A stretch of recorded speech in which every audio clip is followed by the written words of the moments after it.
news alert. Former President Donald Trump vowing to fight back after being removed from the GOP primary ballot in Colorado. The state Supreme Court ruling that Trump violated the 14th Amendment of the Constitution because of January the 6th. The Colorado Supreme Court confirmed that the district court got it right, that he did engage in insurrection. I think Section 3 of the 14th Amendment, it has to apply to the presidency, because if not, it's a get-out-of-jail-free card. Literally, Jack Smith, who would charge Donald Trump with absolutely everything, including jaywalking if he could get away with it, didn't even charge Donald Trump or most of the rioters on January 6th with insurrection. Presidential candidate and former Governor Ron DeSantis and current Florida Governor Ron DeSantis calling it an abuse of power, and the U.S. Supreme Court should reverse the decision. And the White House hopeful that Vivek Ramaswamy taking things a step further. Listen to this, saying, I pledge to withdraw from the Colorado GOP primary ballot until Trump is also allowed to be on the ballot. The former president spoke yesterday in Iowa. They want to silence me because I will never let them silence you. And in the end, they're not after me, they're after you. I just happen to be standing in their way. Well, the Trump campaign team wants to have the matter settled by the U.S. Supreme Court before a January 5th deadline, if he wants to be on the ballot in Colorado. Let's bring in Andrew Cherkansky, a former federal prosecutor and criminal defense attorney. Andrew, good morning to you. My fathers. Did y'all see that?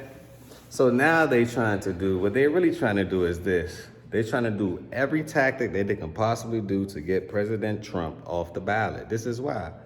We all know the world is tired of sleepy Joe Biden. The world is tired of it. You see what's happening.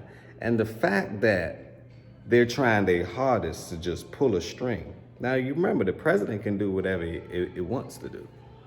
It creates, well, it helps enforce the law. I doubt if they create it, but it helps enforce the laws, right? So that's the main character. Do y'all think Trump really deserved this? They're trying everything within their power for the Republicans not to win. Now, some people will say it don't matter if he win or not. People are going to say whatever they need to say in order to get in the office, right? It's all a big money play. But at the same time, is it time for a change? Is it time for a difference? And the thing will be, what can Trump do? He tried to set up the wall his last presidency. Did that work out? No, because once you get into presidency, then you realize most of the things you can't do, you just take an order from somebody else. Can we talk about it?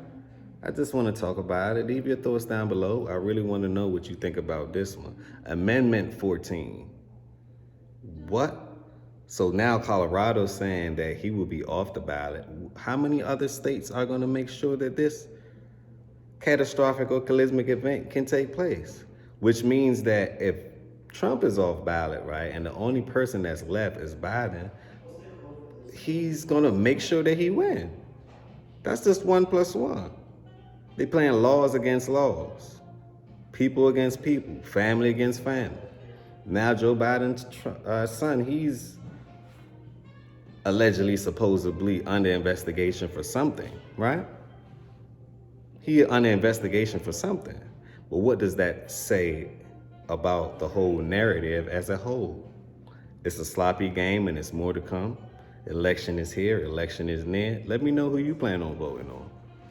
The red or the blue, the elephant or the donkey, or as I would say, both of them are the same things when you think about it. It's presidents, and what president had your best interest? Can anyone name a president that had their best interest? I'm waiting. Absolutely none of them.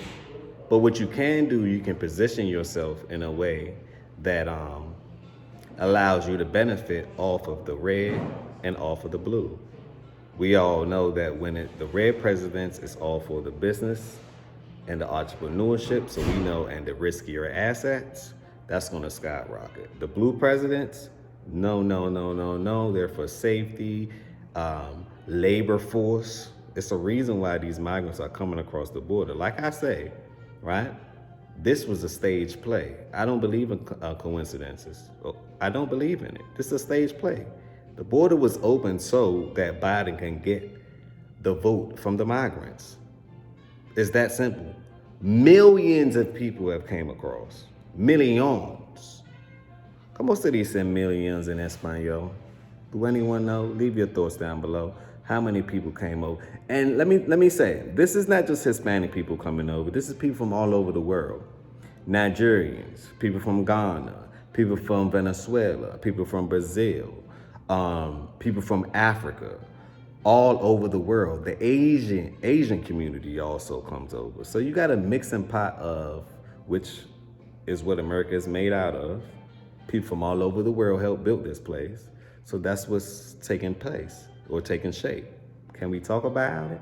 I just want to talk about it. Leave your thoughts down below. I really want to know what you think about this. I'm going to leave a link pinned to the top of the chat to let you continue to watch the video. It's a bit extensive. Yeah, no kidding. Now, this only pertains to one state, and it only pertains to their primary election. But with the Supreme Court deciding it, this is going to apply to all the states. Well, there are dozens of other states that are evaluating the same issue. So I think that the decision in the state of Colorado is something that the Supreme Court has to weigh in on, because at the end of the day, this is a question of a political nature. Who is going to be the next president of the United States? Is that a question for the people of this great country, or is that a question for state courts that has yet to be done ever in the history of this country? Yeah, so Andrew, in the opinion, if you read it, they use phrases, and they use January 6th, the report, as a basis for this as well. They cite things like fight like hell, go to the Capitol, go by different rules, and that Trump supporters, and this is, they're quoting the president, said they listened to him like no one else. So the president legal team fought against that as a pretext. The court said that they disagreed. But then you go to the dissent, and I think this is the big question here. The dissent said this: how is the results of this fair? How can we expect Coloradans to embrace this outcome as fair? Below, how does this protect the interests of Colorado in voting for the candidate of their choosing? So how do you answer that question? How is this fair to the people of Colorado? And is this really due process? Well, it's not fair, and there's about a half a dozen reasons why. The opinion from the state of Colorado was over 200 pages long, and so it's easy to grab a headline from that. But as we get deep into the legal issues, one of the legal issues is that the state court that actually reached the ruling that an insurrection occurred used the January 6th congressional findings, and that's something that would typically be considered hearsay in a court of law. And so at the end, Tactical advantage. Leave your thoughts down below. Tell a friend to tell a friend. Smash that like button and subscribe to the channel. Let me know what you think about this egregious act. On that note, peace, blessings, and love.